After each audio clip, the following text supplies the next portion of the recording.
website, those ruthless narratively driven podcasts you'll ever turn right. I'll be in call.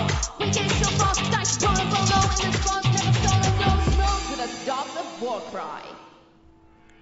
Dogs of Warcry is a new podcast from the Mortal Realms focusing on Warcry, a fast-paced cinematic skirmish game by Games Workshop. Join us for discussions on gameplay, rules, lore, painting, terrain building, campaigns, and events.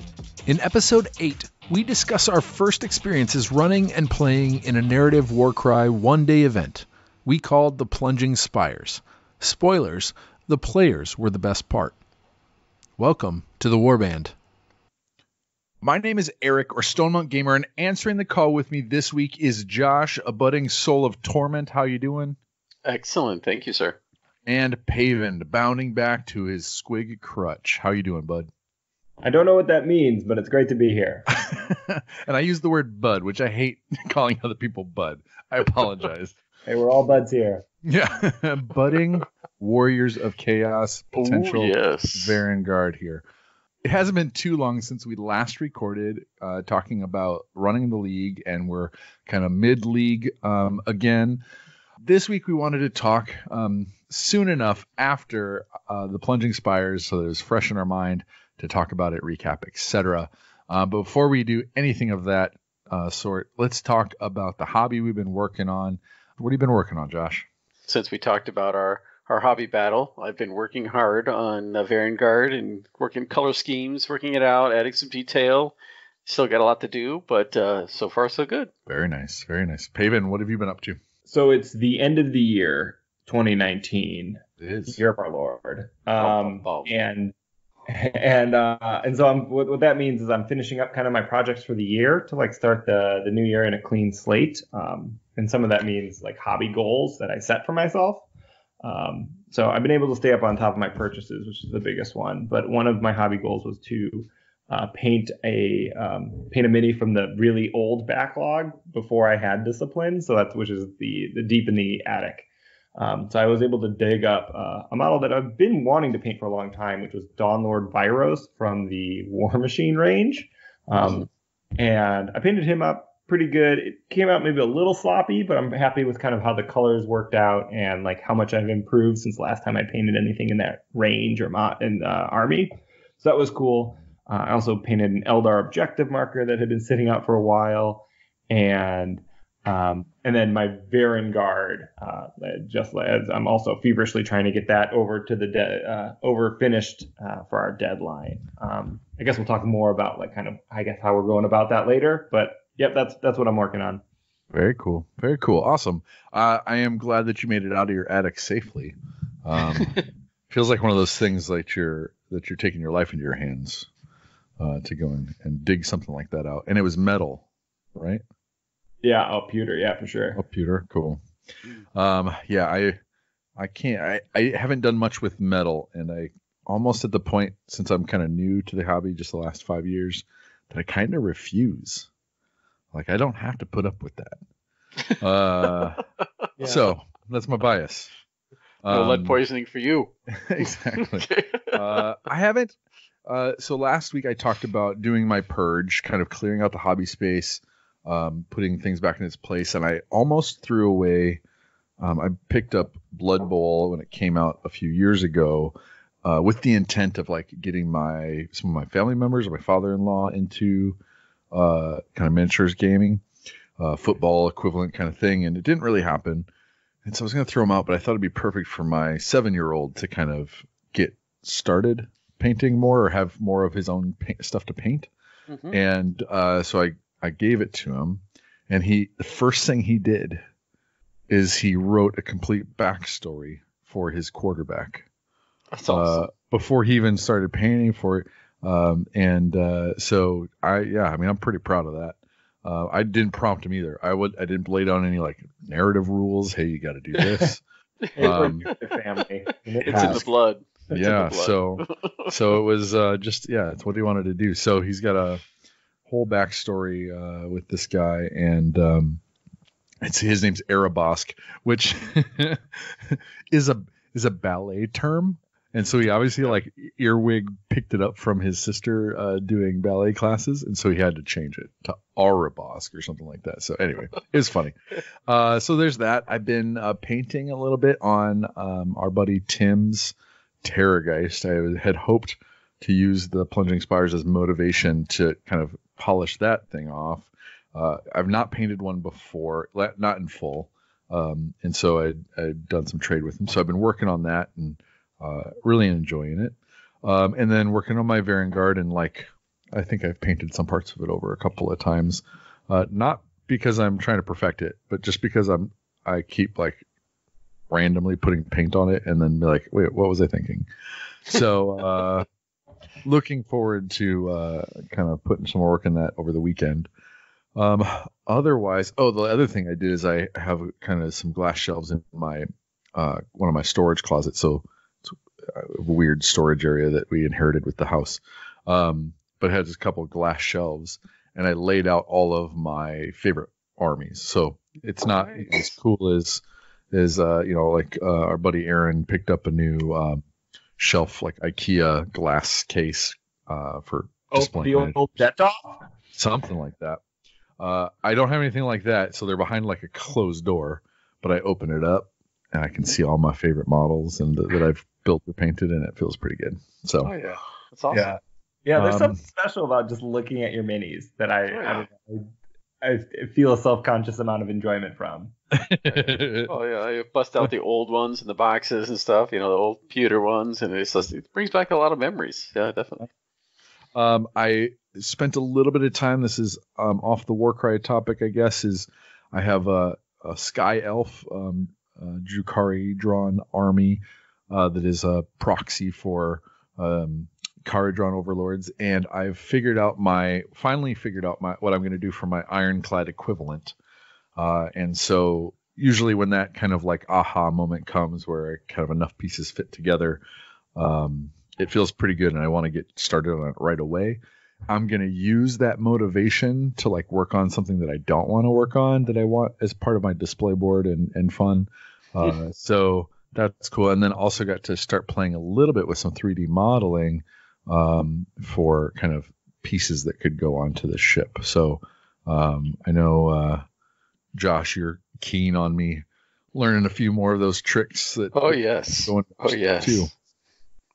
We'll see how it goes. All part of my plan. And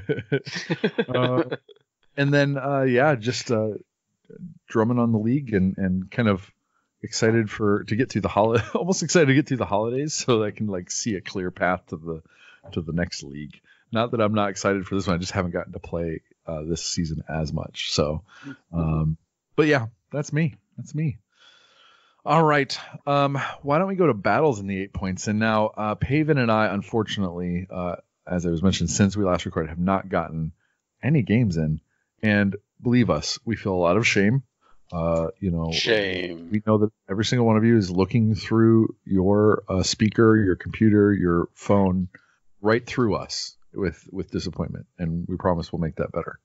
But Josh, what have you been playing? Definitely. So I fortunately last Sunday I had a chance to. I've been sharing our podcast with my brother, who he lives in the Madison area but commutes to Milwaukee often for work. So he's been listening to the podcast and learning about the game, and we played Mordheim way back as well. And he's got some really old Age of Sigmar models. But so he's been interested, but just has never had time to learn how to play Warcry. So we finally had like a few hours where we got to go through a couple games of Warcry, just playing the Iron Golems and Untamed Beasts, and he really enjoyed it. And I told him, I got models, I got warbands. You don't have to buy anything, just come and play. So he's excited to have a resource where he can just come and play the Untamed Beasts or play the Iron Golems, and then the next league or event one off on certain days or whatnot. So definitely hoping to get him more involved and get him back into gaming in some sort. He just stays too busy at the moment. Nice. But we also started week 4 of the league. Handed out some awesome Fury and/or Raptorix art cards, Beast of Chaos art cards to those who showed up this week. Had a few games helping people with their convergences and/or denying people their convergences, but a lot of fun games had this week. So it looks like it was Ben and Aaron had a really tense convergence game. Aaron pulled it off, but it came down to the wire, and so a lot of fun games this week. We'll definitely have to make sure you guys get some next week. Nice. Yeah, I'm looking forward to that. And we've got, the next thing we're going to talk about is perhaps some potential for what that game could look like in the next couple of weeks. Mm-hmm. So let's jump into a little bit of our hobby battle. We talked about last episode that we split a Varangard box because the Monsters and Mercenaries book has a Varangard warband. And with the Slaves to Darkness Start Collecting box coming onto pre-order last week and out this upcoming weekend, it was obviously a perfect time with the Monsters and Mercenaries warband, etc., to build these up. So we each took one of the models and we swapped a few bits here and there and kind of picked out our favorite stuff. And our local Warhammer store manager, being the nice meddler that he is, said, "Hey, you guys should have a little contest." And so we were like, all right, let's see what we can do. So as you're listening to this right now, if you go, you've got 3 ways that you can take a look at the models that Paven, Josh, and I have painted, the Varangard models. You can go to the Dogs of Warcry, at Dogs of Warcry on Twitter, and you can see both the kind of a quick thumbnail of them with a link to the website and a poll that you can vote on. You can go to the website, themortalrealms.com/Dogs of Warcry, and check out the latest blog post that will have full pictures of the 3 models and a link to the Twitter the tweet where you can vote in the poll if you have a Twitter account. If you don't have a Twitter account, you can also come to themortalrealms.com/Discord, and it will take you to our Discord channel, and you can go to the probably the hobby spot there, the hobby channel, and vote on your favorite of the 3. Or what was the last one? Oh, you can come to Madison, come to our Warhammer store in Fitchburg, and you can vote in person. That's going to be harder for some than others, we understand, but if you're really committed to putting your vote down and being heard, then that's what you can do. Now, we put a little extra spin on it. We were all like, yeah, it'll be fun. It'll be a nice, wholesome game for us to play. And then Paven had an idea to raise the stakes. Paven, why don't you tell us about what we've decided to do, this horrendous idea that you had. Yeah, we each decided to put in $10,000 on the line. Woo! Yeah. Monopoly money. That's not true at all. So we wanted to make it interesting, and we thought the coolest way to make it interesting and have like an in-game benefit. So after the voting is all in, the winner is going to be joined by their winning Varangard model for a 3-way Warcry scrum between the winner and the losers, with the winner getting, like I said, their miniature. And so they will likely just be able to beat up on the losers with their very nicely painted new mini. I think we still got to go with the next podcast. You gotta tell the winner, call them by Lord or Captain. I think that would be hilarious. Hey, I feel like that's I feel like that's only right and proper. But I mean, if we're gonna go that way, we have to be on theme, and it's got to be like High Overlord or right, exactly. Tyrant. Tyrant. Maybe that's it. Tyrant's better. Yeah. None of this. Your putrescence or something like that. You make it a backhanded compliment or something. That's not proper title. Maybe we can solicit some suggestions from the web, and the voting will be for 1 week. I don't think that was quite mentioned. So yeah. So 1 week we'll tally the votes, and then we'll. I think Twitter polls are only up for a day, so it'll be up for a week. on the Discord or in the store. Gotcha. So we'll see how that goes. All right. Wait, a couple things to add, I think. Yeah. One is maybe you were wondering what voting criteria should they use. And the answer to that is whatever you want. It's an open competition. Best painted, great. Miniature that speaks to you the most, also good. Favorite podcast host, maybe the best one. But all of those are reasonable. Just have fun with it. Vote for, maybe you just want to vote for Eric because he needs a win. I don't think there's any shame in that. Well documented how hard it's been for me to get my convergence. So. You do have to play games, though, to beat your convergence. This is also true. And also, before we moved on, I haven't seen any pictures of your guys' or at least I've seen pictures I haven't seen for a while. What are you guys thinking for your Vanguard? What kind of themes are you working on? What colors have you chosen? I would give the listener some taste. Ooh, it's a good question. I've got, it's the season of red and green, so I've got some variation on some reds and greens. They're a little more desaturated and gory, I guess. Not gory. I'm not a gory painter, but I will say I'm struggling with what to do with it next after getting everything blocked out, etc. So I think I'm starting to work a little bit on I guess trying to figure out how to do weathering on the armor. It's gold, so it's not like it can tarnish it too much, but just trying to figure out ways to kind of add texture on, some of their skin has texture like scales and stuff, and some of it doesn't. So I'm just trying to find ways to add visual interest to those. So that's kind of where I'm at right now. I've never used what is the color?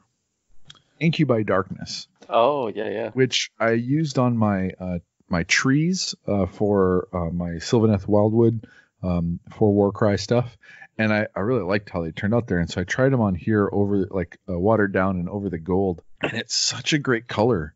It has just these different hints of blue and green in it in different combinations that just work in some really interesting ways. So that's kind of the green I'm using, the Incubi Darkness. And I'm just having a lot of fun with it as a new color in my arsenal, and probably something I'm going to use a lot more in the future. So, but yeah. Yep. How about you, Josh? What are you focusing on? Sure. So I spent a while on the theme, and because I wanted to tie in to madness, with the Cypher Lords, and if I decide to expand into a greater Slaves of Darkness force, what Vanguard ring would work best. So based on the lore, there are 8 different Vanguard ranks, and so Soul of Torment is rank 2, and they're known for spreading terror and and tormenting, as you might imagine. So I figured madness is a great way to do that. So I kind of stuck with that, and then they have a purple blue theme, so it worked out well because I wanted to tie in the color shift paints that I've used on my Cypher Lords. So it's got a kind of a purple blue armor with gold trim, and I added some tentacles into certain places, and there's a lot of detail on these models. It's incredible. But it is certainly challenging to paint because there's so much detail, and we got a lot of different colors going on. So I'm trying to make sure they're all balanced well. But I've got a lot of shading and highlighting to do yet on some of the smaller bits. But I think in terms of color, I've got enough of a balance that I think it's going to work out. So nice. How about you, Paven? What kind of theme did you go with? I know when we talked about it a few episodes ago, and I was asking kind of where would you want to go? It was kind of, none of us had kind of attached to anything yet. Have you found a hook for your guy?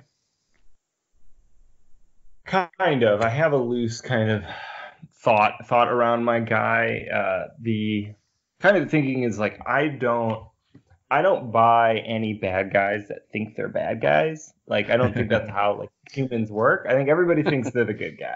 Maybe they have to do bad things, but they're for the right reason. And I think, a lot of the mortal realms sit in that place where the world was just a really rough place, and there's a lot of bad stuff out there. And like during the the age of chaos, like there was just like how it was. And so I think that's how my Varengard looks at himself. He is a certain type of like liberator or freedom fighter, or just like a force for good and freedom in the world. Of course, he's a completely corrupted chaos lord on the path to glory, but he certainly doesn't view himself that way. And I don't know, and I tried to express those themes and those thoughts through my color choice. So I use a lot of like white, bright whites, and golds, and more traditional like honorable colors. And I have that contrast against all of the like obvious mutation that is happening, and like the kind of demonic nature of the steed. Sweet. So yeah, I didn't do too much like conversions or any of that stuff. But that's kind of the colors I chose: white, gold. I put purple in there because I thought it contrasts as well with the yellow of the gold, and it's like kind of a royal color. And I think of the character as kind of a prince or a king, in a kind of a different kind of political structure. Nice. Yeah. Do you guys have a name yet? No. I know you do. At least unless that was jokingly. But yeah. No, it was true, but I forgot, and now I remembered. Yeah, that you can look at your tweet again. Huh? Yeah. This is Varengard Vaster the Vanquisitor. That's what it was. Yes. So he started off as a vanquisher of the forces of order out of the mortal realms, and now he's an inquisitor, kind of sussing out, trying to find those like if there are Vanguard hunters or Sigmar sent any like special forces in, he's going to find them. He's hunting the hunters. So he's a vanquisitor, part vanquisher, part inquisitor, all Varengard. All right, that's my job. Yeah, the Scourge of Fate. Cool. I like that. Scourge of Fate are the hunters of Archeon, and I think they're fifth tier. But hey, don't try and box me in. Oh, I'm just saying. It fits nicely. I don't have a name yet. I'll probably wait for a name generation table and go from there. You go. There's always bottle finder. But goes, yeah. He'll be axe hitter. Awesome. So vote for your favorite name. Just kidding. All right. Anything else you want to talk about in this fun little hobby battle we got going on? I think that's good for now. All right. Let's jump to the Warcry news. As we mentioned, this last weekend, the Tome of Champions came up for pre-order, and there's a ton of cool stuff that gets they've been talking a little bit about stuff in the community articles, but the description for the Tome of Champions has a bit more information for us. Paven, why don't you talk us through kind of some of the things that we kind of found out with that article popping up? So the hot news everybody is talking about, or we're speculating on, we're like, what were going to be the new warband supported? Like everybody wants to use all their collection. They want excuses to start new projects and new armies. I certainly do. They revealed that 15 new warbands were coming, but we didn't know what 15. Well, now we know. It's on the website. I'll go by faction here. Chaos gets 7 new factions. Chaos, Slaves to Darkness, Skaven, Disciples of Tzeentch, Blades of Khorne, Maggotkin of Nurgle, Hedonites of Slaanesh. Destruction gets Ogre Maw tribes, Death gets Ossiarch Bone Reapers, and Order gets Caradron Overlords, Stormcast Warrior Chamber, Stormcast Sacrosanct Chamber, Fireslayers, Sylvaneth, and Seraphon. What a great list. What are you guys most excited about? I'm gonna eat everybody in the Varen Spire because I'm an ogre. No, I hope they don't play exactly like Ironjaws do, just for variety and interest. But yeah, I've been excited to put. So my first choice would be to put some ogres on the table. How about you? Yeah, no, I'll be the Caradron Overlords. Obviously, my AOS army, so I'll be loving to get some of them on the table and see how they do. But, obviously with the Slaves to Mark Darkness models coming out, getting the starter box, we'll have some options there. So it'll definitely be really interesting. And of course, Spire Tyrants theoretically should be coming out and not part of this list, as well as hopefully the Scions of Flame. But yeah, a lot of potential. It's going to be really exciting. Haven, you got a favorite? Yeah. Well, the things I'm most excited about are Sylvaneth from a purely, I guess, practical perspective, because I've been trying to get my buddy to play Warcry for a while, but none of the miniatures he already has were available for Warcry, but he does have like a sizable amount of Sylvaneth. So like, awesome. That's going to help me. I also have a very old Warhammer 8th edition Lizardman back then, Seraphim now army, and I would love to crack that open and have like a small bite-sized project to work on those guys. So that would be my second. Yeah, absolutely. Mm-hmm.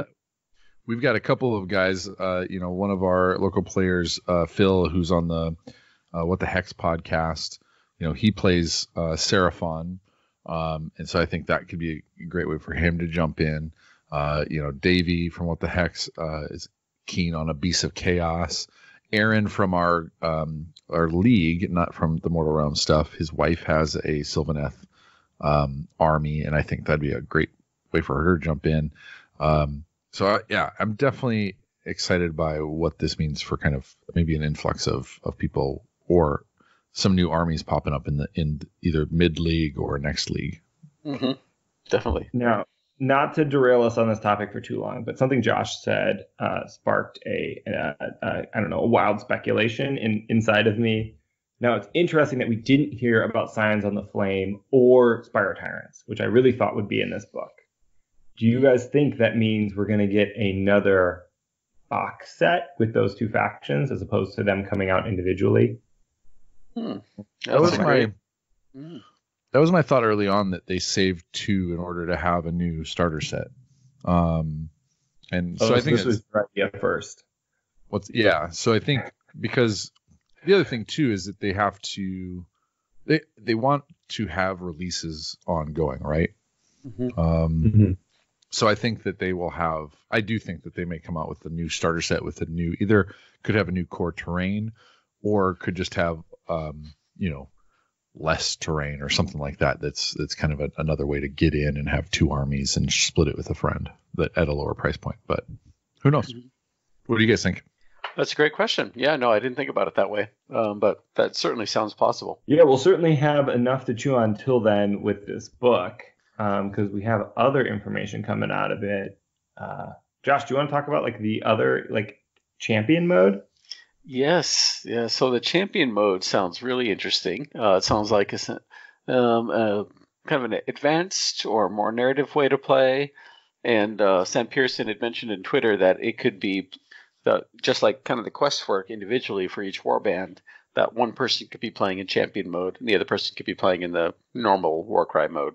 So in champion mode, essentially you have injury tables, your models, can potentially die, or it sounds like the Trial of Champions and champion mode might be tied together. The Trial of Champions is kind of an expansion for the campaigns, which is injuries, death, maybe territory expansion, which could be unique territories or maybe other ways to handle dominating territories, and some other narrative aspects to that. So it all sounds really intriguing. I can't wait to get my hands on this book. Yeah, it does. I'm interested in a little bit more kind of crunch, and I think a lot of people asked for that when it came out, hoping it'd be like Necromunda or Old Mordheim. I think that you have to go in prepared for it. So I'm excited to play it, see how it is, and then kind of mentally prepare for adding that to a campaign. I'm enjoying some of the freedom of the binary of they're slain or they're not. Mm-hmm. But I think some crunch could be good. Paven, are you excited for hobbling squigs and stabbas without arms? Yeah, I'm always down for some corporal grot punishment. Yeah, I mean, we've been, I think first episode of the show, we were like, one of the first item on my wish list was like, yeah, give me like a bunch of tables to roll on. That's what I want. Yep, exactly. So I felt like I'm getting my wish.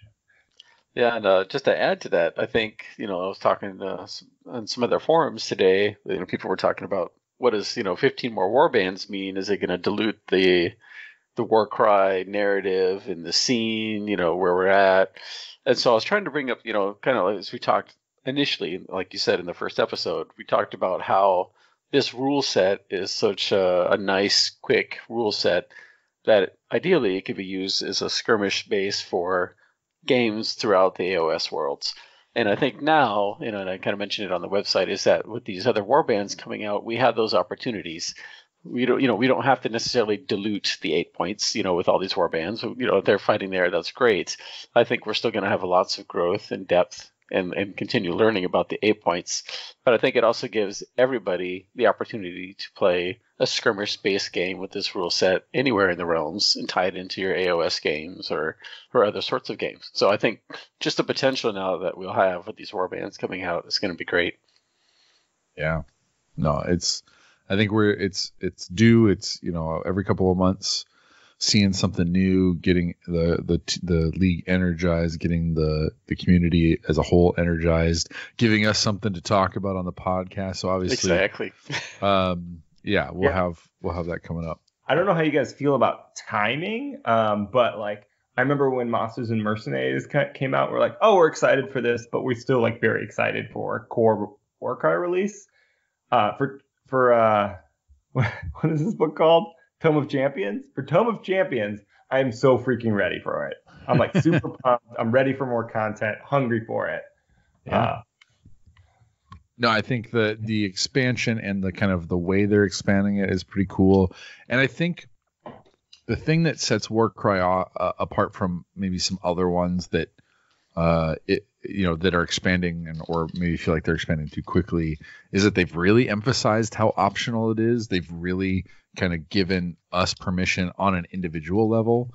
And, as a league organizer, kind of room to say, hey, we're going to hold off on that, or I'm personally going to hold off on that, or whatever. And so I think some things like that make it, I don't know, for me, just emphasize how modular it is. And make it easy, I feel like, to organize that, to ease people into it, to ease myself into it. Just adding some new ways to work with what you already have. I mean, it just feels like a positive way to do it. Yeah, I agree. So, couple other pieces of news. As of listening to this past Sunday, registration has opened for Adepticon, which is a miniature hobby convention in Schaumburg, Illinois. And this is happening over the week of between March 25th, which is a Wednesday, through the 29th, which is a Sunday. And on Thursday, the 26th, we are hosting a Warcry narrative event featured inside the Gibbering Dome, which we've talked a little bit on the show. We talked to Paul about his setting. So you can go to themortalrealms.com/the-gibbering, GIBBERING-dome. And you can see some of the stuff that Paul has done in the past years for the Gibbering Dome. Read up on some of the lore and stuff that is going on there. We don't have a pack up yet. We don't have those things available just yet. But if you're interested, please sign up. There's 24 spots. Get it fast. It may sign up quick. It may be plenty of room the day of. We have no idea. Go to the website. Oh, so it's just www.adepticon.org. That'd be awesome. Real quick update regarding Adepticon. 10 minutes after registration opened, our event, Warcry the Gibbering Dome, was full and started a wait list. Thank you so much for everybody who signed up, who has faith in us, has excitement for this game. It's going to be a fantastic event. If you did not get a place, please go get on the wait list. It is free to do so. That way, if spots open up, you'll be the first to know. It's just amazing. Thank you again. One last thing in the news. This episode is episode 8 of season 1 of Dogs of Warcry. And I haven't talked about this much. If you look at your podcast, you might see that it might say season 1. And so this is going to kind of complete the first run of episodes kind of for new players getting started, running through the core stuff all the way up to kind of, we've been talking about leagues and events. And we want this to be not the end. So this is, and we're not necessarily going to be taking a break. We're just playing with this idea of seasons. And so if you're ever interested in inviting somebody to play Warcry, and you can say, hey, you should go listen to season 1 of Dogs of Warcry and see what it's all about, etc. That's just a great way of kind of directing people towards it. This next season will likely kick off with the Tome of Champions review, once we've had a chance to look at it, play some stuff in it, digest it a bit more. And in between season 1 and season 2, we might have a little bit of a surprise. And so I don't know, Paven, if you want to spoil any of that or hint at any of that, or just leave it something under their tree that they can unwrap early. What I will say is we're going to try something, and it'll either work and you'll hear about it, or it won't work and we'll never talk about it again. And we'll retroactively edit it out of this episode. Right. I will go into your mind and take all references of this mystery episode. But yeah, we're looking forward to putting something out. It'll just be a little bit of fun. But just thank you again. We'll say it a million times over on online and in our Discord, etc. Thank you all for jumping on the warband with us when Dogs of Warcry came out, taking a chance to listen to us, spend time that you could be spending doing something else, and giving us a shot, and the great feedback you've given us, the encouragement and your views or listens or whatever it is that you give to a podcast. We just appreciate it. And I'm going to say too, Paven and Josh, you two specifically have been on a ton of these episodes, and for jumping in and putting yourselves out there for this, in addition to our other, castmates with in the Mortal Realm. So thank you guys, and thank you listeners. Well, thank you. It's been awesome. You're welcome. Nice. Why don't we take a break? When we come back, we'll talk about the Plunging Spires and get into the nitty-gritty. We'll be right back. From all of us at Dogs of Warcry, happy holidays. May your sacks overflow with artifacts, and may your campfire be surrounded by friends and loved ones. We hope you get in a lot of games or hobby. And if this season isn't a particularly merry time for you, know that we are blessed to have you in this community and hope to share more of our hobby and games with you next season. Enjoy the rest of the show.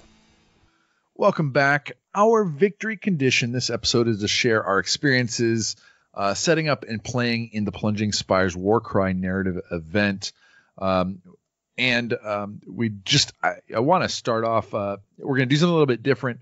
Paven is going to be asking some questions of Josh and I, try out a little bit of a interviewee.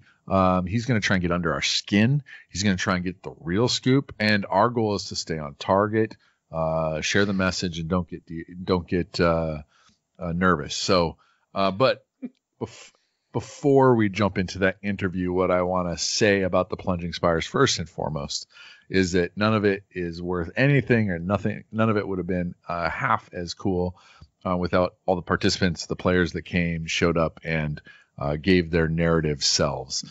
So if you're listening, thank you for coming out and participating. And I feel like our community, our friendships grew a little bit more that day. So that was really cool. Without further ado, then, Paven, you can try and crack this egg, but I'm warning you, you're not going to get much out of me. Yeah, get ready for some gotcha miniature news journalism. I'm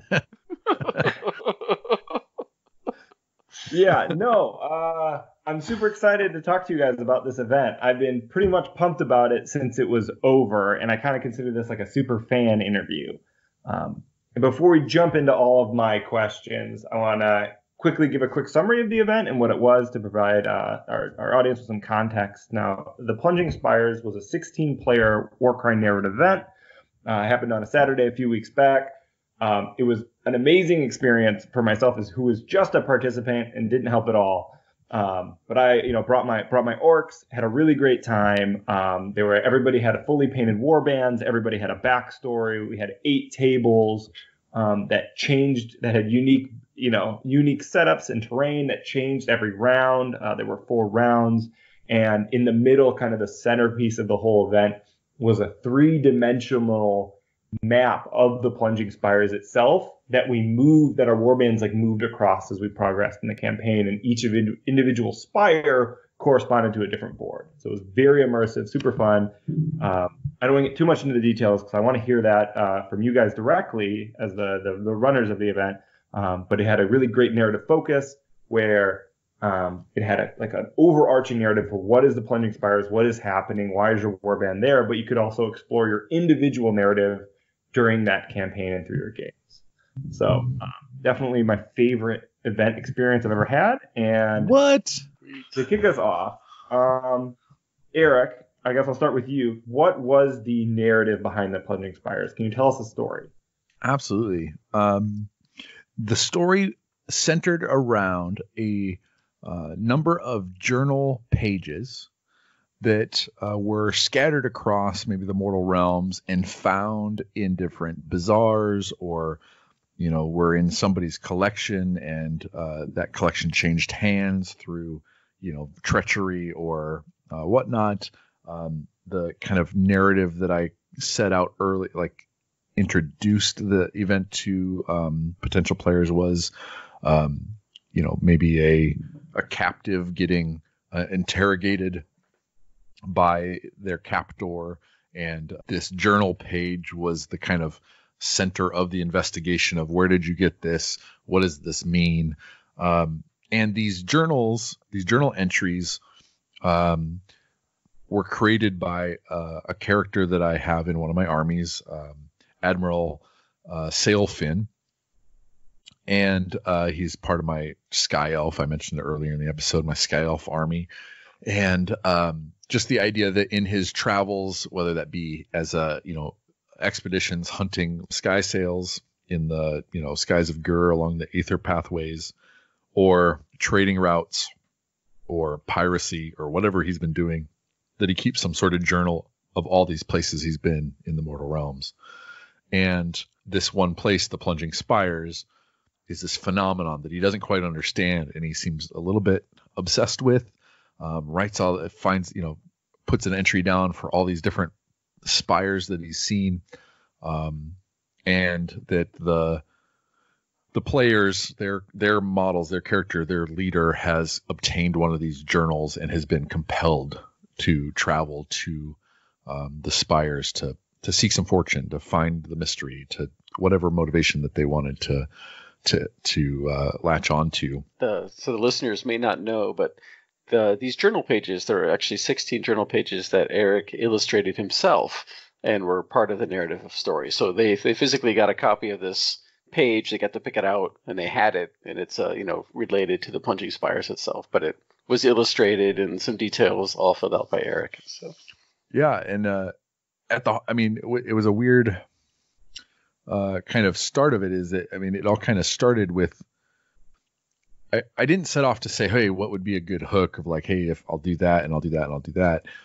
I'm actually in the process of building a display and kind of artifacts for this army. And one of the things I was trying to draw some journal entries in a journal that would represent Sailfin's travels.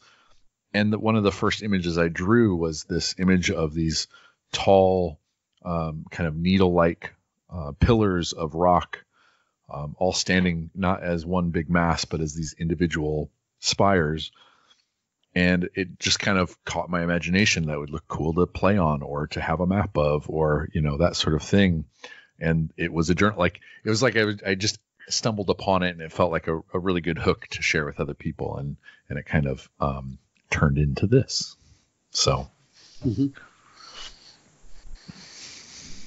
Very cool. Now, before I'm gonna, Josh, why help Eric do this? Like, what was the catalyst for you getting involved in this project? Well, I think I like working with terrain. I like working with projects and narratively. The narrative events have a large potential for engaging multiple people, developing stories, and Eric has a great way to entice people to do that, to draw their imagination in. And so he'd kind of described this a little bit and talked about working on it. And so I can't remember if Eric had asked me or if I just offered to help. And I was like, yeah, no, I can help you work on the terrain. I can help you paint stuff up, whatever, and then he was willing to open up and let me get more and more involved so that we could make sure that it all came off as smoothly as possible. So, but yeah, it's definitely that the imagination aspect. Eric is good about inspiring and drawing in imagination from other players, and it kind of, that hook kind of caught me, as he describes, and I wanted to be a part of that. And I'm super glad it did. And I am not good at asking for help because I often have ideas in my head that I feel like are too burdensome for other people.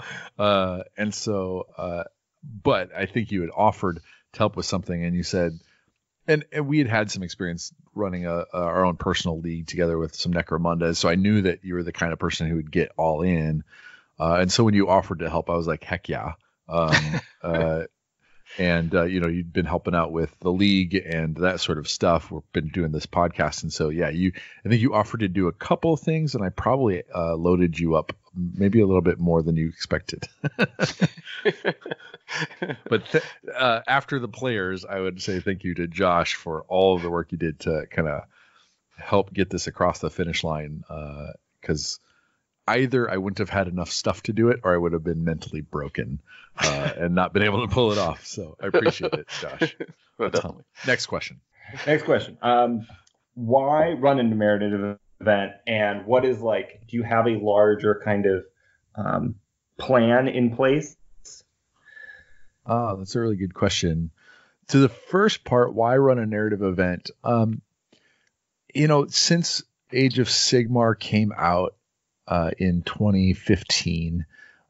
Pretty quickly after that, I got connected with a group of other narrative players, and we did a WhatsApp group, and we came up with this idea of the NEO, the Narrative Event Organizer, and really just around kind of supporting other narrative event organizers and thinking like a little bit theoretically of what does that mean, because I think everybody does something a little bit narrative in your garage, but when it came to narrative events, it always felt, and as we kind of looked at it, it's always like 3 or 4 times more work to run a narrative event than a standard kind of tournament.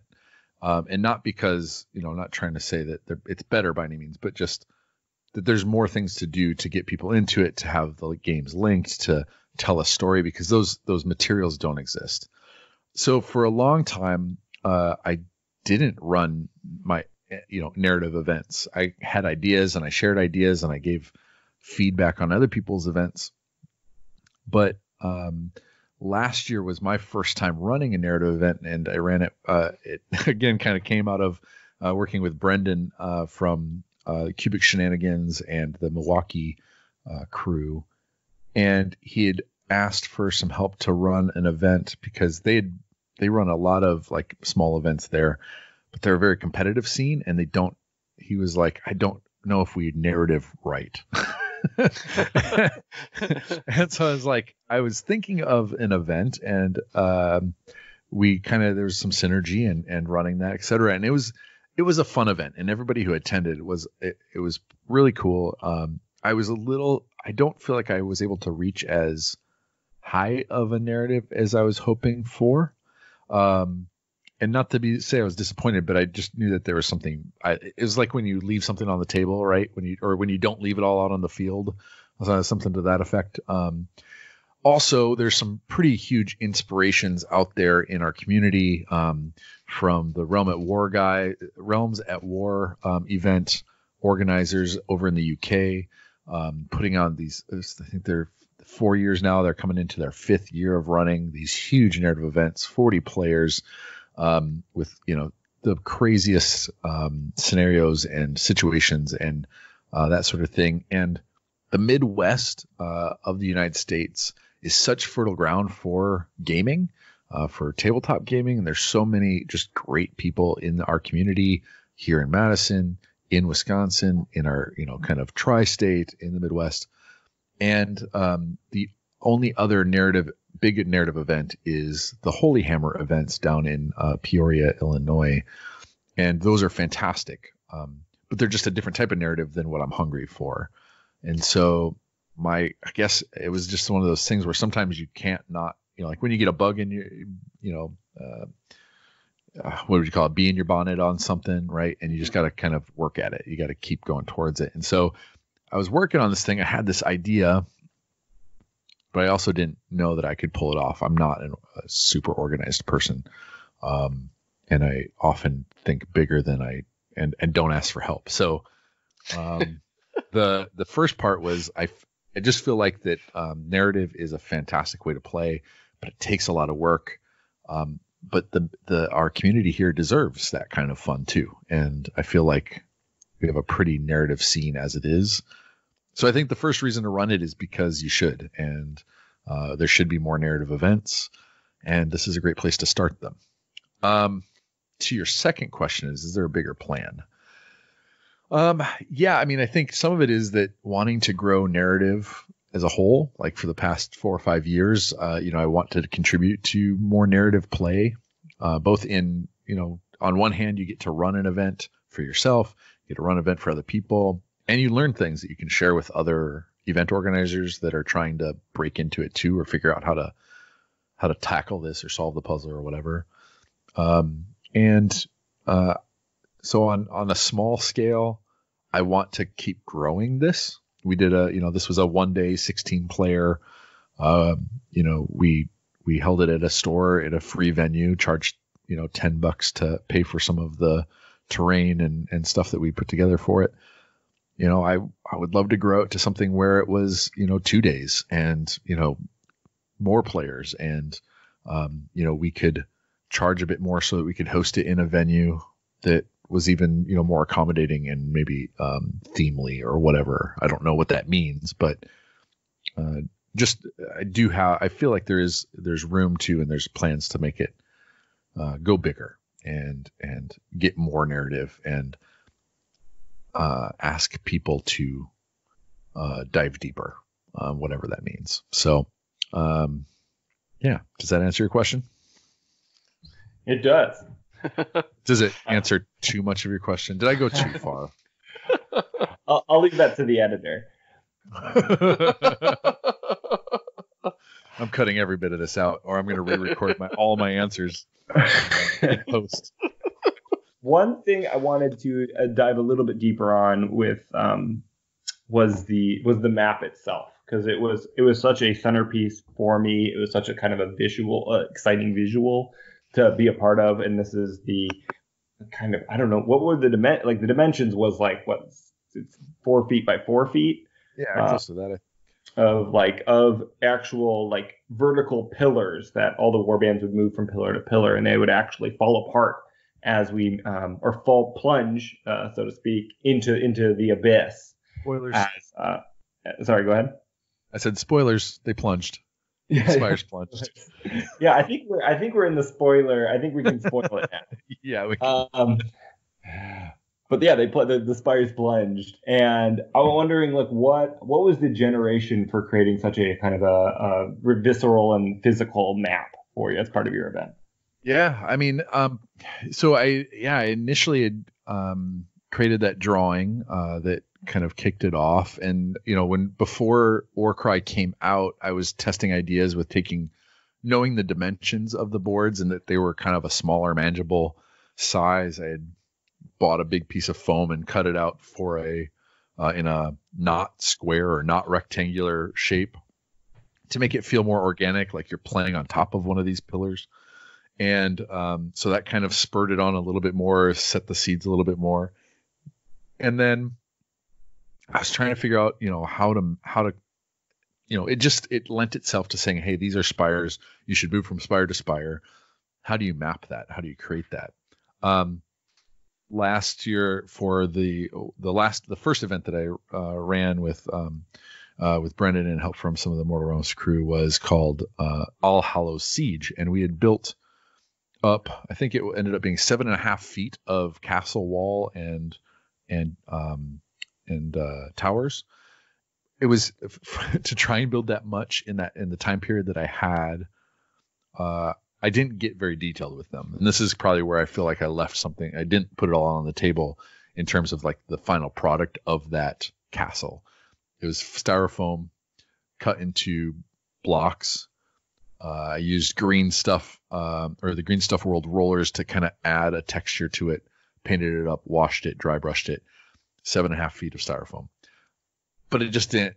I don't know. Compared to the texture and terrain and detail on other terrain, it wasn't that interesting. So I felt a little kind of ashamed by it. But when I started taking this stuff out, I still have it, right? And I started taking it out, setting it up. I'm like, could I cut it? Could I shape it? Could I turn it into these more organic spires? And it really started to kind of click as I had these more kind of machine cut, they're blockier. They had this like, stonework or brickwork as if they'd kind of been man-made. And it started clicking in my head that maybe this was part of something that was built. And so it really kind of was like taking, what do I have? What are the things I have and don't need to make? And how do I fit story around it? How does that shape the story? So I had these physical things here. I had all of this foam that had been painted up from the previous year. How can I use it? How can I reuse it, repurpose it? And I wasn't sure when we made it. It was one of those first things I invited Josh over, and I was like, I had it all laid out. I was like, this is the Plunging Spires. So the map was my first introduction to him of it, outside of a conversation. And it just felt like, I'd not seen anybody do that yet. I hadn't seen I've heard of people doing map campaigns with like a 2D map, but nobody's done the 3D map yet. And it was all there. I had it. It felt like I could just push it a couple more steps and it would be more immersive. And so that was kind of the impetus of it was, you try and use what you have, what the resources you have of your own in your community, with what your friends have at their disposal, and say, what can I do with this? And so it's kind of just trying to be as efficient. Yeah. Resourceful. That's the term, as possible to create something cool. So that's how it started. And I will say that up until even the day before, there was things I wanted to do to it that I had to say, no, you're not going to do that because there's not enough time. You got to do something else. So yeah. What did you think of the map, Paven? What was I think as building it, like I liked it, but I wasn't sure what tones it would hit with people. If it looked crude to them or not, or if it was so outside of their experience that it would, meet expectations. When you first saw it, what was your thoughts? It knocked me over. I was so impressed. It it had both kind of the physicality that was very impressive. Like, wow, it was big, but also like it had a certain amount of detail and a certain amount of like it had clouds all around the spires, and they had little tufts of grass on it. And then when like our little token miniatures were all moving across it. Oh, and it had all these connections from one spire to another. I think they were all labeled too. Yeah, it was great. Yeah. I was incredibly impressed and it exceeded my expectation. Yes. I am happy to hear that. Yeah, sometimes it does. But hey, I'm asking the questions here. Oh, okay, sorry. I didn't mean to interrupt your flow. Tell me about the tables. And this is certainly a question. Josh, please jump in here. The process for designing so many, I think 32 tables different table designs were needed. what was the process for getting all that done? You want to start on that, Josh? Yeah, sure. So Eric had the idea that, it kind of goes further into the story of the Plunging Spires, that they could potentially be from different parts of the realms or move through the different realms. And so you could have terrain that kind of mirrored the realms that it had passed through. And so he kind of started with some themes. It's like, okay, well, we have 16 starting spots. We'll have 4 main realms or themes to work within. And so he was thinking, okay, well, we can start from the outside. We're moving in, towards the taller spires or across. And so he had the great idea we'll start with less terrain on the outside, and then we'll add more and more terrain as we go through, as well as some of the challenge elements we had in terms of living statues or monsters, and then moving on to trying to escape.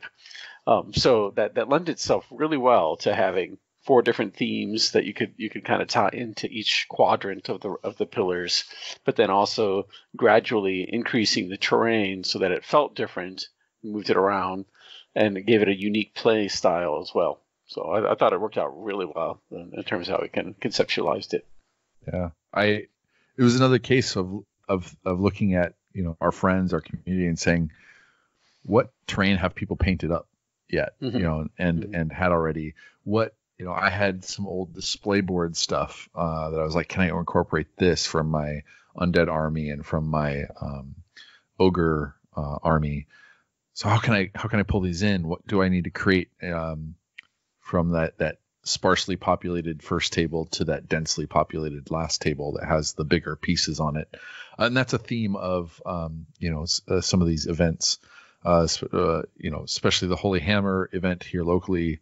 In Illinois, that he puts so much time into those tables that they are the richest environments that he can come up with. And for a first year, I wanted to, at the very least, take my shot at doing that with the stuff that was around. Mm-hmm. And then from there, once you have the material, what you can rely on. And even then, I was pushing. Josh, can you paint this? Yeah, Josh, can you paint that up? Well, it was good motivation for me to get my own terrain base coded and going along. So I was like, okay, this is great. And then once you I had that idea of like, what would I have available? It was building some stories around those. And, as Josh said, we had 4 different realms kind of thing. We had Azir, we had the realm of beasts, we had chaos, and then we had Shyish. And inside of there were 4, each player would play 4 games. And what I wanted there to be a potential of, when you play a game and you would fight your opponent, and the person who would win victory would move on would have the choice of which rope bridge they would take to the next spire. And so I wanted them to have a choice and the potential of if they chose a certain path, that it would tell a whole story to some extent. And that's probably where so the tables really influenced what that story was. If there were different scenarios, it's one of those things you just kind of follow the trail, literally from what do I have to what story can that tell? So how does that affect the scenarios, etc. So yeah, the tables it was cool being able to have enough terrain to kind of have those tables escalate.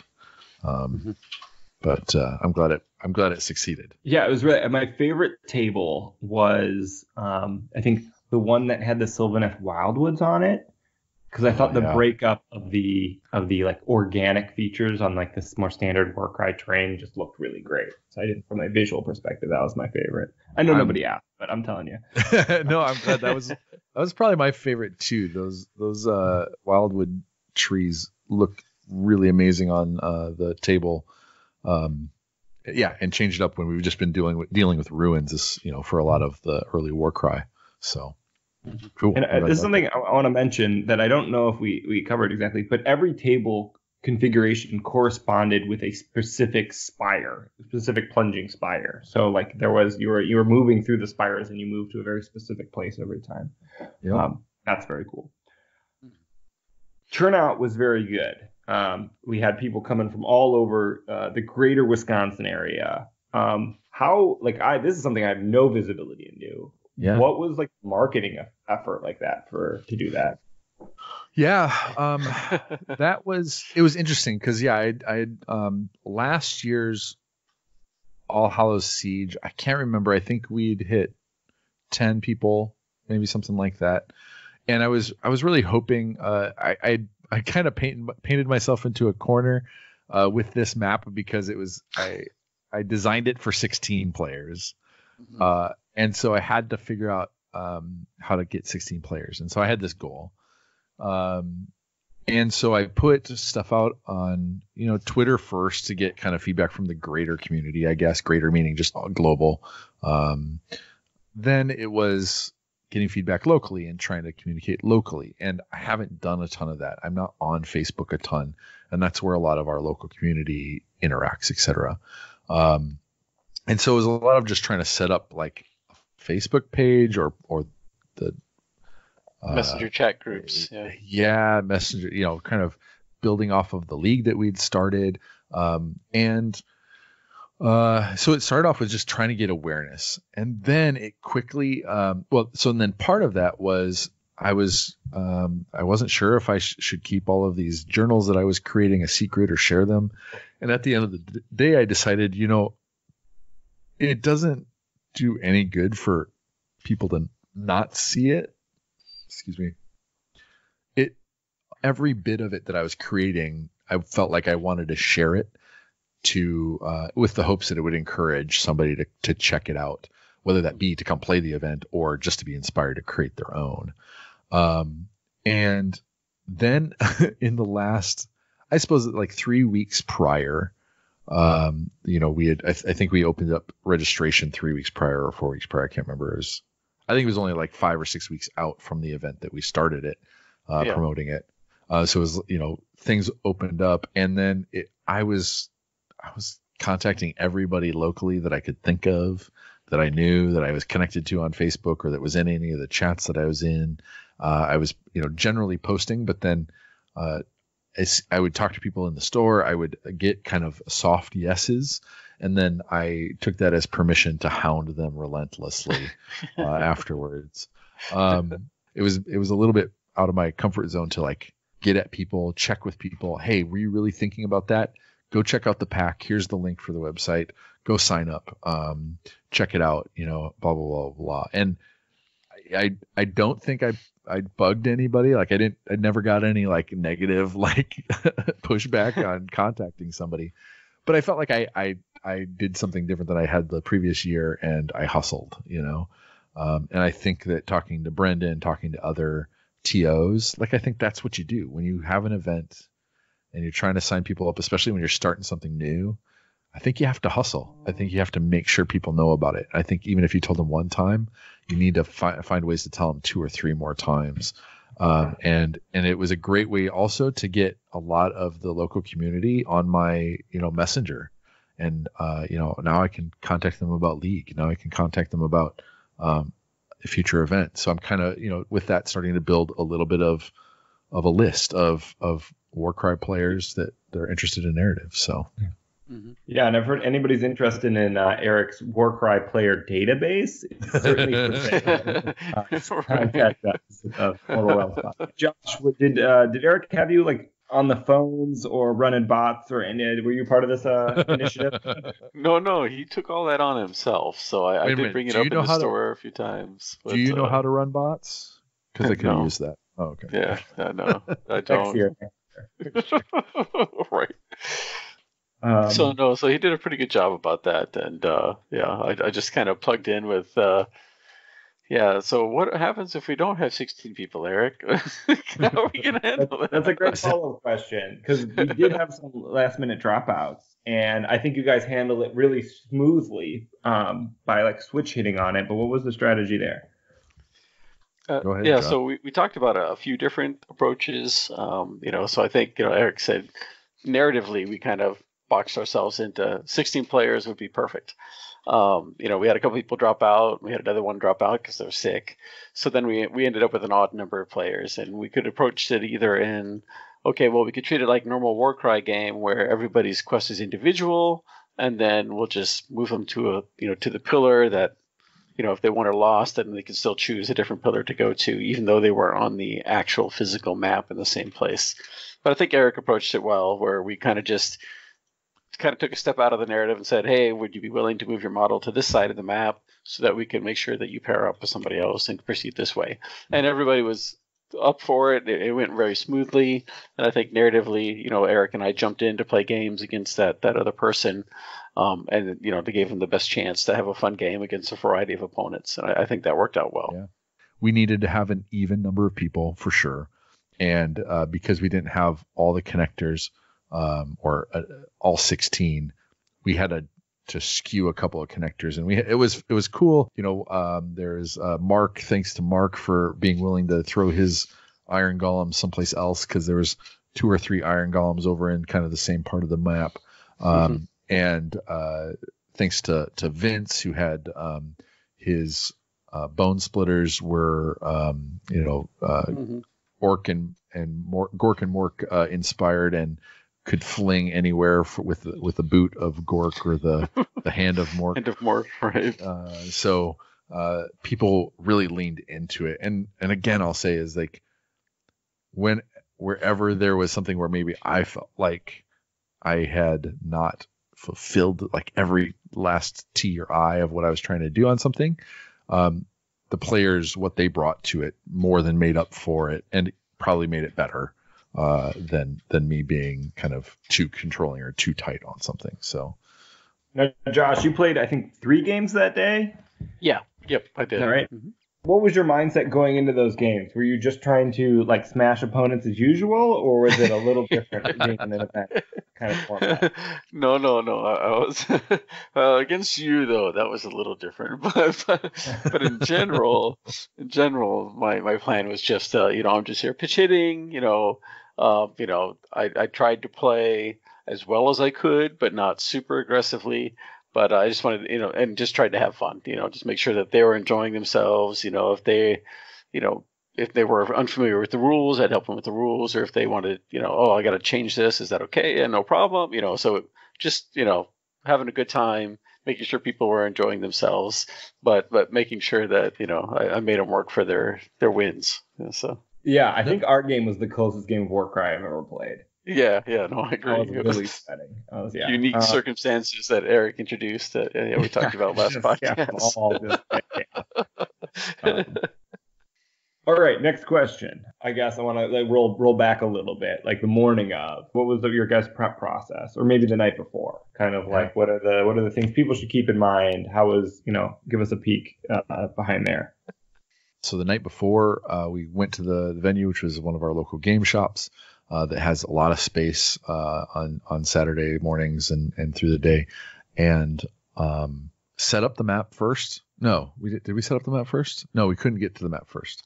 Right. Yeah. So we worked on some of the labels and some other stuff, and then and then we got the map. So we still had some of the map. The map needed assembly, and I had, in addition to creating like, these very fine, these defined 16, trails or 8 stories, 32 maps, etc. Like it had a very specific way it needed to be laid out. So we spent time labeling the maps. We got everything kind of over to the store, and then started putting things together, assembling, getting it together. And then we got to put up the tables with the terrain and set up the first boards for the first round, and organize the rest of the terrain underneath the map table, ready to go when we needed to go grab it and set up the tables again. Making sure we had a registration. Now, I didn't have all my printouts ready yet, and so that was the next. After we got done there, that was a few more hours of just like getting things printed off and making sure I had things. And I mean, I tend to be a little bit last minute. And part of that is just because I've got family, and I've got a couple businesses that I'm involved in, and so it's just I don't know, the nature of it. I've always got a lot of stuff going on. So, but even though Eric says that, there were several times, like the first time he had me come over and we talked through things. We did a lot of brainstorming, talked about the design, the pillars, how it would work, how the missions, the tables. And then he started preparing an Excel sheet where he kind of outlined, okay, these are kind of the themes we're looking at. This is kind of the terrain I think we have. And, and as we continued to flush ideas out, he would be working on the journal pages and the narratives. And then I could jump in and say, okay, well, I'll pick out the artifacts for these particular places that, match the flavor. And okay, now you've got certain scenarios and victory conditions in mind for the last table. And I'll go through and I'll pick some out for the others that are all match play. So we kind of worked on things in progress, and at the same time worked on our terrain and other things in our personal spaces. But we did have one big night where we kind of got together, brought all the terrain, and he was smart. He took pictures. We set up every table, every 32 distinct boards, and took a picture of that exact layout, so that the day of, we had those pictures handy and said, okay, yep, that's the second round. That's for chaos. This is how I'm setting up this table. And it made it very efficient for that 30-minute break we had in between each table setup. So definitely some prepared planning ahead of that made that much more efficient on the day of the event. And I am happy that it felt prepared and felt planned and felt smooth for everyone.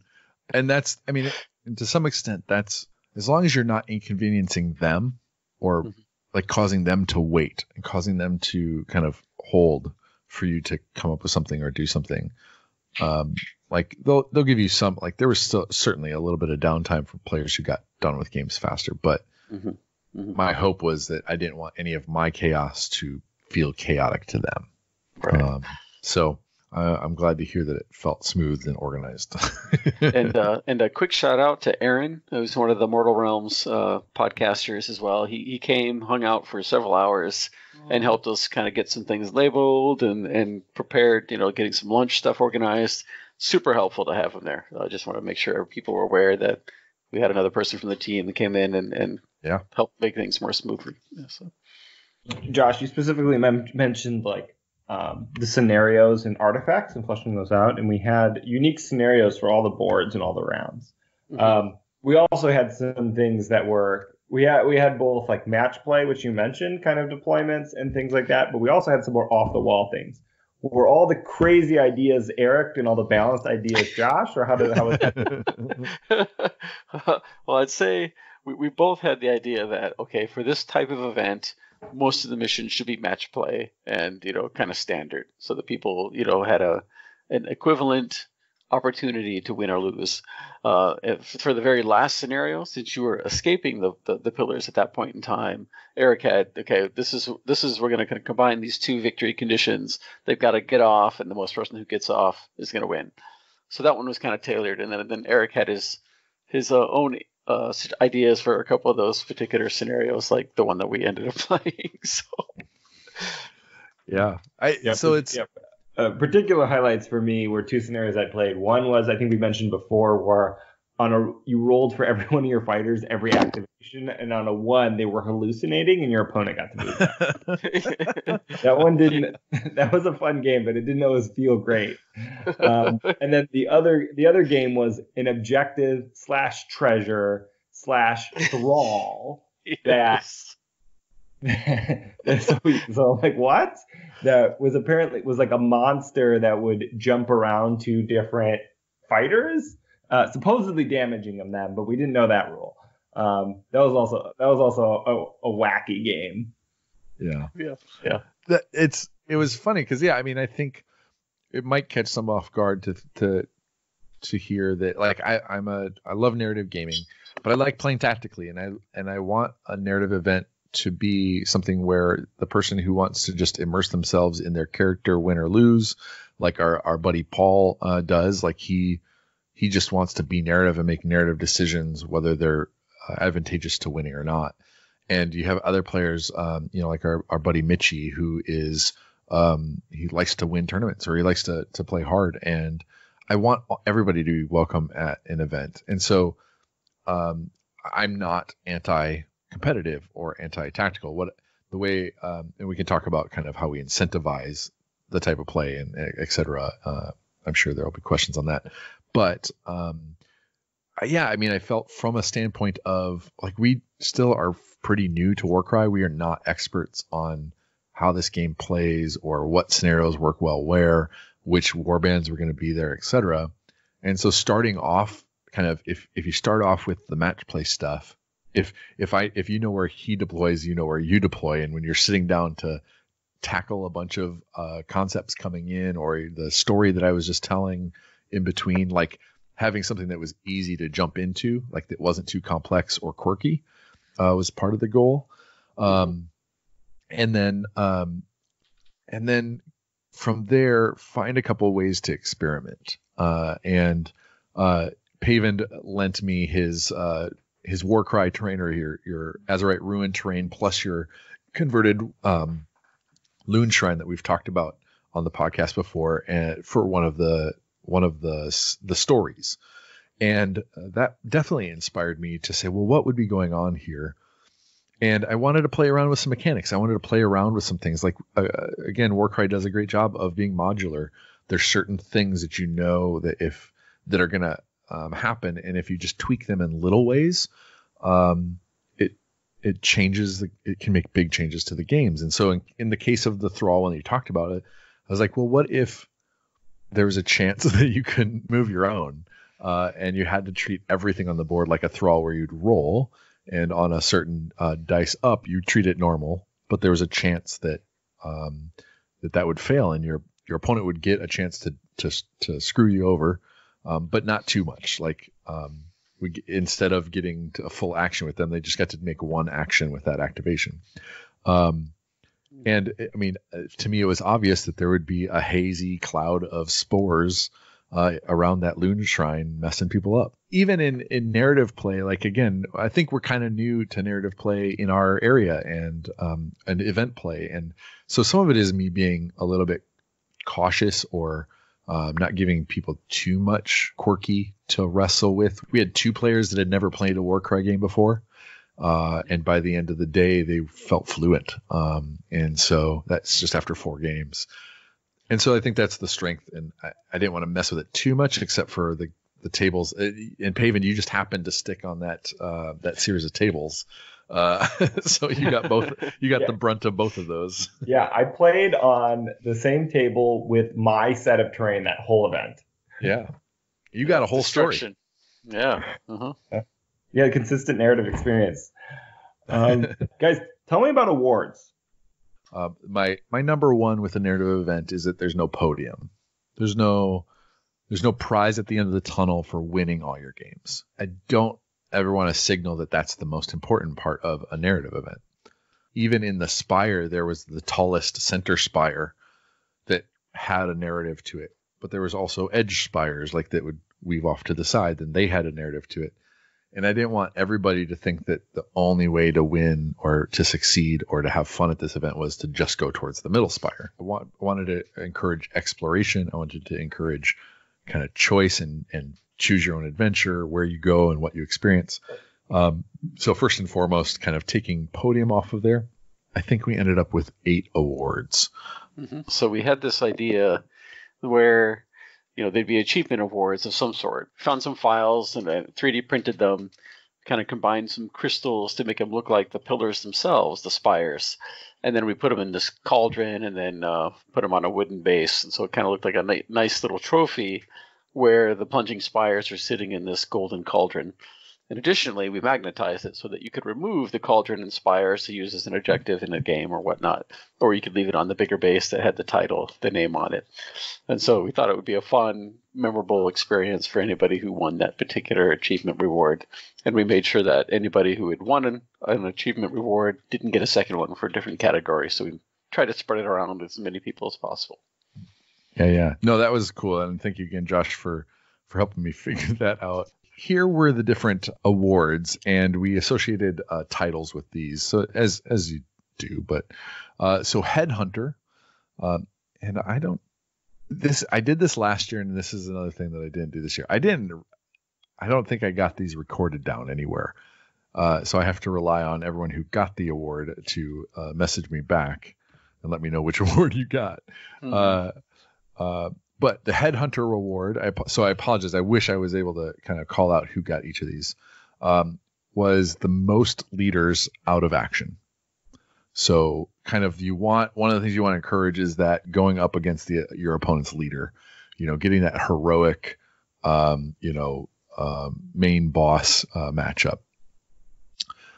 We have Life Stealer, caused the most slain models.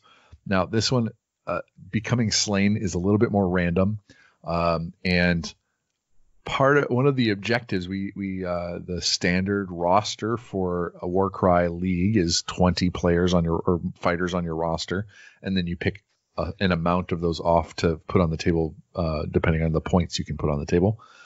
And so we shrunk that down to 15 or 16.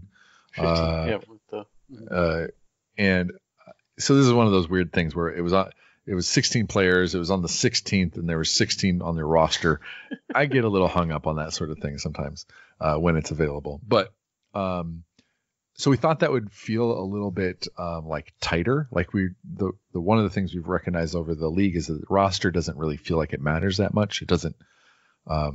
It's not a resource. So I was trying to make it a resource that was depletable, and so amount of slain models could deplete that. They wouldn't be replenished. So Life Stealer caused the most slain models. We can talk about how that went later. Forsaken had the most models slain. So you lost the most models from being slain through the aftermath phase. Then there was the Favored, the most glory. This was kind of like similar to a podium. Like at the end of the day, you won the most games and you got the most glory. Yeah. Part of our goal, I think initially, was that this would have a way to spend money or spend glory to add more models to your warband on the table, which would mean you're using your resource and you wouldn't have that at the end and could be a gamble. But it didn't quite work that way. So it was one of those things that needs a tweak. Perfect Stroke, best painted warband, which was won by our very own Paven. So congratulations on that one, man. How did that go for you? I have a sneaking suspicion. I guess this is my chance to ask a question. Did you make sure that only one person could win each award? Yes. Okay, because I think there was a better painted warband on the stage, but they had already won a different award. So I was like, did they just give it to me? So that was always in the back of my mind. Confirmed. No. True. All right. You earned it. You did earn it. No, absolutely. So both is true. There was the painting. There was a lot of really great paint on the tables there, and looking at that, and it was not a easy decision on paint, and so there were a number of options for us, and we were poring over it and trying to figure out what do we do on here, and having that rule of everyone gets some actually gave us an out or made helped us make the decision in that having that thing there. But yeah, you absolutely your models are striking. So they're very cool. So the one you're referring to is the best themed warband and display, which is a group vote. So the players voted for this. So there's a bit of, and so it could be based on paint. It could be based on how the cool display and all those kind of stuff. And our buddy Brandon, Beard Battered on Twitter and in our Discord channel, took that one. And there was just a lot of great support for that one. There's a lot of great support for a number of other ones as well. So there's, the display part is something that, again, experimenting with. Not everybody was able to pull together, the display that they wish they had time for. But displays are a part of other events we go to. And with Warcry, there's so few models, trying to figure out what's a good amount or a good size or whatever. So excited to play in this space a little bit further. But that one went out there. Tailweaver, the most committed to the narrative. This award went to our local player, Vince, who played the Bone Splitters, and he was just 100% like, hey, what decision am I going to make? What direction am I going to go? Well, what would a Bone Splitter do? And he brought his theme, and as he was talking across the table, kind of brought that along the way. So Really enjoyed that. Yeah, it was a good spread of narrative players, definitely. So it was fun. Yeah. And then GameSome was also one of the awards, which is what are the values that we want in playing games and rolling dice and that sort of thing. And I'm trying to remember this one. I think we had there's a number of these where we had some ties because it's 16 players. This was tough because we had people vote. Since there were 4 games, we had people kind of rank their most fun games or who they enjoyed playing the most and ranked 1 through 4. And ranks 1 were we had several ties, and then we had to work down. Okay, so who of the number ones were also voted 2, and then that had to go down to 3. And so, it sounded like everybody had a really good time playing each other, which was great. But it did make that particular award tricky.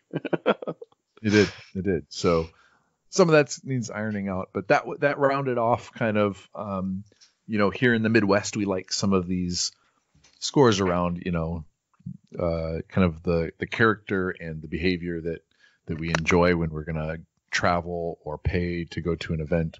And so we definitely, want to encourage that, when people are coming to the event that they're have playing great games or providing good games to their opponents as a goal. So all of these things just, there's some that were like based on how you played the game and what happened in the game. And there's some outside of that had to do with just enriching the experience. So that was some of the philosophy.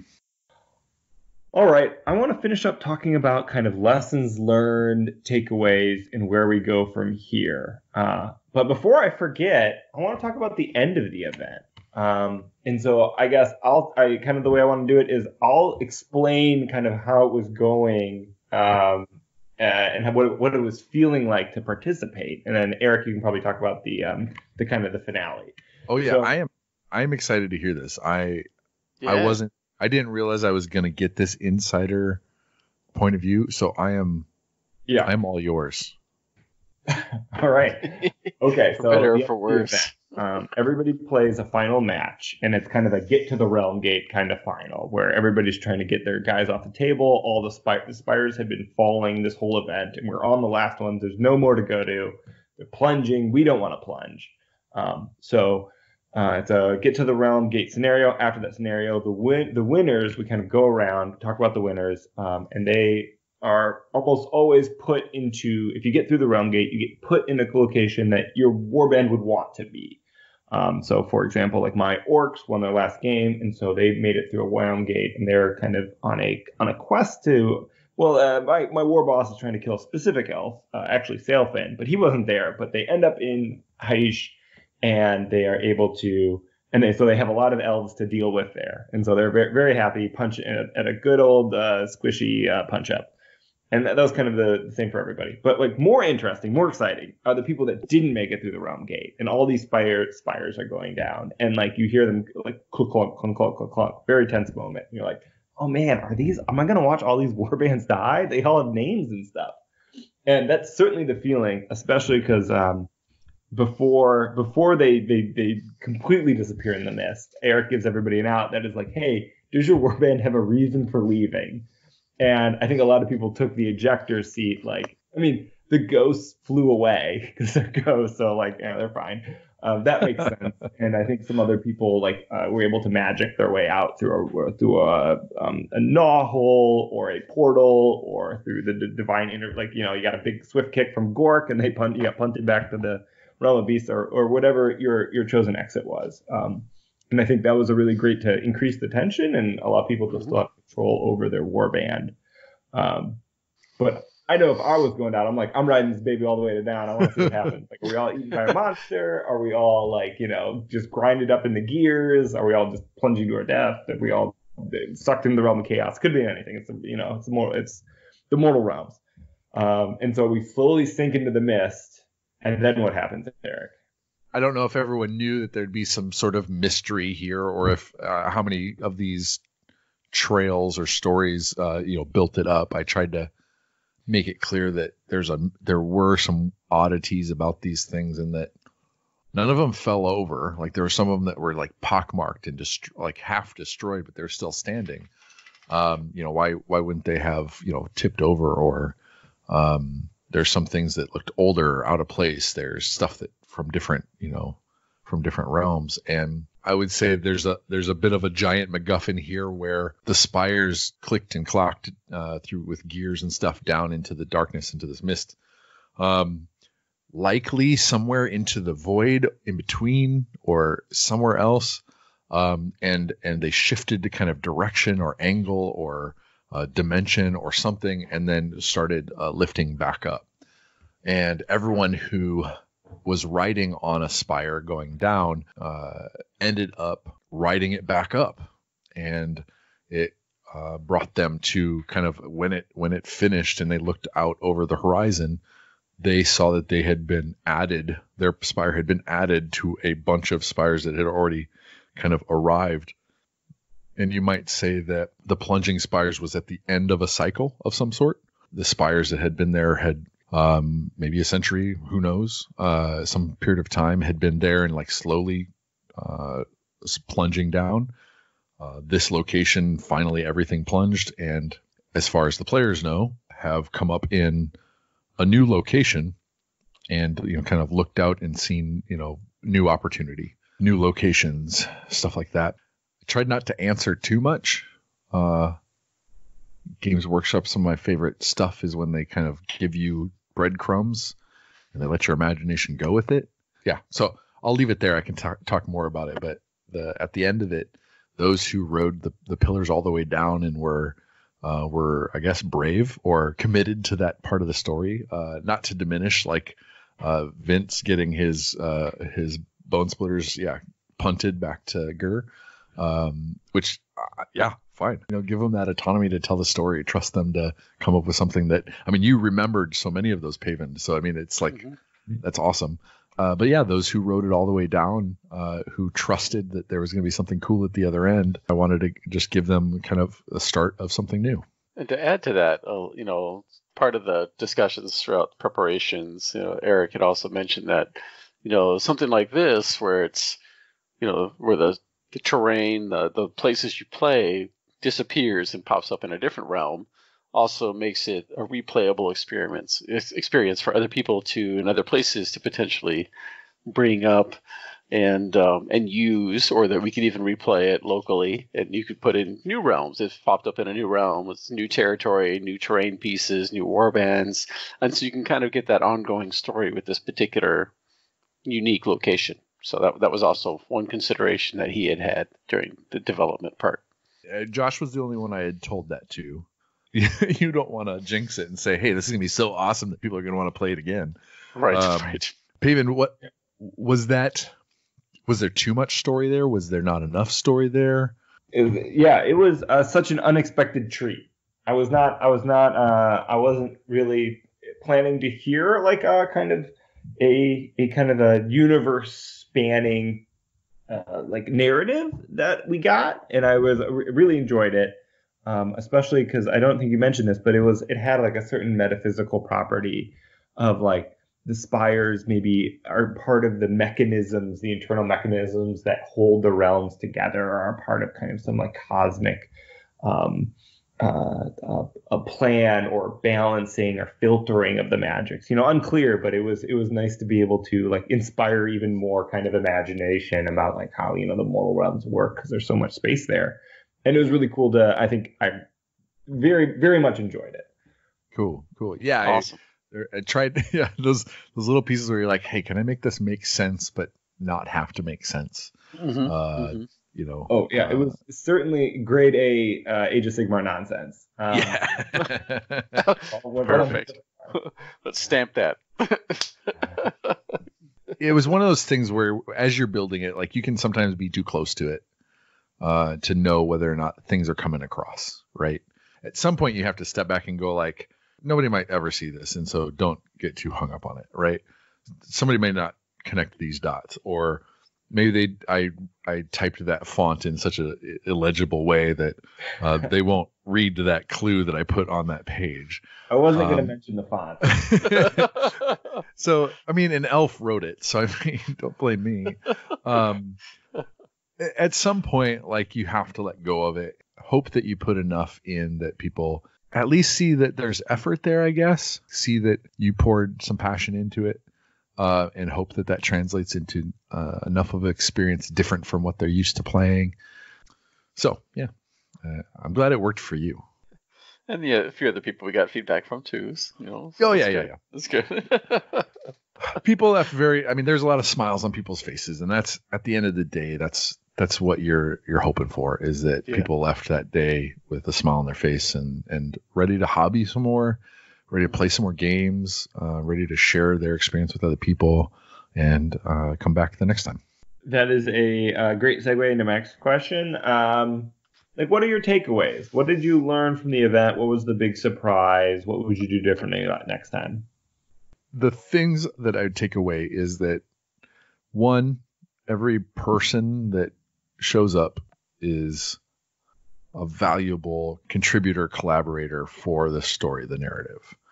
And that's the players, and that's, Josh, and that's, support people like, Aaron coming in and feeling like he's like, I didn't do anything. I just wrote some things down. I'm like, that, like, having enough people to support like different things allows the kind of the realm master, the game master, to kind of respond to people and give them an experience. So that's one thing that I'll probably hope to do next year is I need to get more courageous in asking for help, to get a couple more people, maybe one more or two more, to help with a few things on the day of. Like if I can have enough planned, or if they can help with planned and take ownership of some things.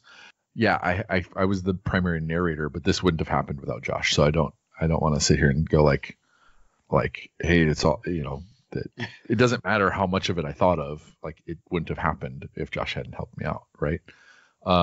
So get more people invested, let them take on, maybe, I can say, hey, Josh, you get the Realm of Chaos, write up some stories, or figure out what you want to put on the tables, and what stories are going to go there, and what scenarios you want to put there, and maybe engage some different people in some different parts of creation, and introduce more people to parts of running an event, so that maybe some, I know Josh has been a part of other event planning and could easily run an event,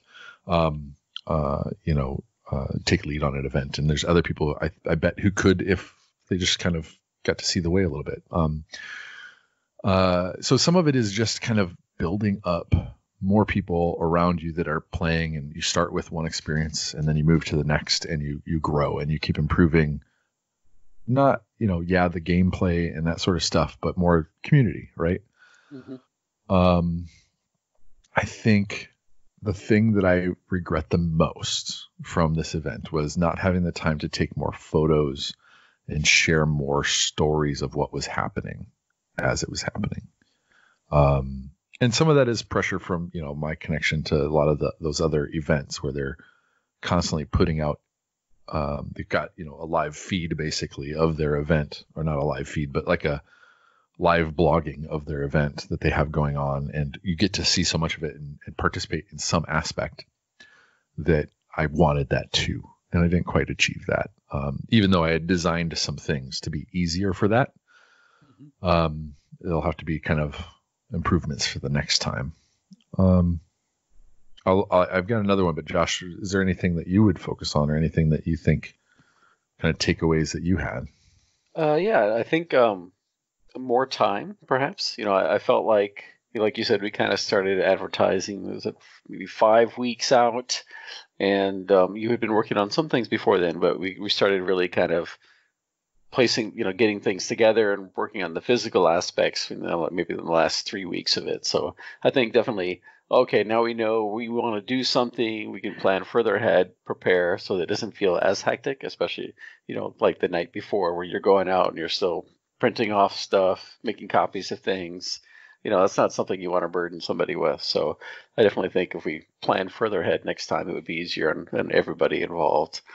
And I think one of the unique things that's come out of this, obviously, is we had some other players come in from outside the Madison area, and they were inspired, and they're thinking about running a Warcry event of some sort, and they've been willing to kind of share their ideas and let let Eric and I kind of help brainstorm and what we thought worked well, what we think might work well.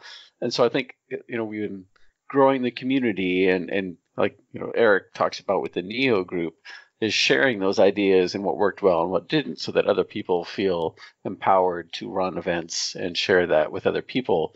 And then it just continues, to build upon each other. So I think that's going to be great. Hopefully that's going to turn out to something wonderful sometime next year. And I think that's good motivation to keep doing the kind of things that we're doing. Absolutely.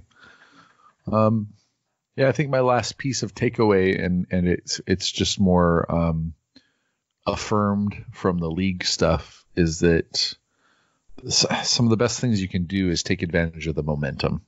And so, like for us, like running another event soon is going to be better than if we wait another year, in order to kind of just build momentum and to get more people coming to things, or to have more people trust that it's going to be worth the time to come out and participate. So I think momentum is the other thing, is, and I guess that piggybacks off of what Josh was saying too, is like you do need a little bit more time sometimes to get everything done. But I think too, there's probably we'll test the theory out. Is there a too far ahead where you Right. run out of steam before you get there? Yeah. There's definitely a sweet spot somewhere in between. Yeah. Second to last word. I want to ask you guys both. I think Josh, then Eric. What was your favorite moment of the day?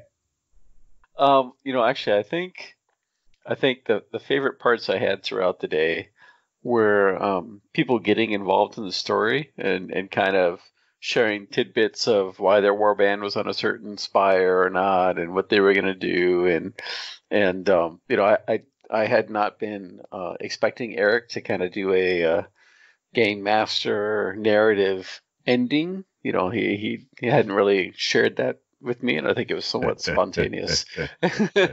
So I think I really enjoyed seeing how he integrated what other people were doing and how they escaped or not, and kind of rolled that in to the ending. And I think he did a good job kind of weaving that story, and I think it was fun to watch how other people fed and built that story together. It was really cool. Awesome.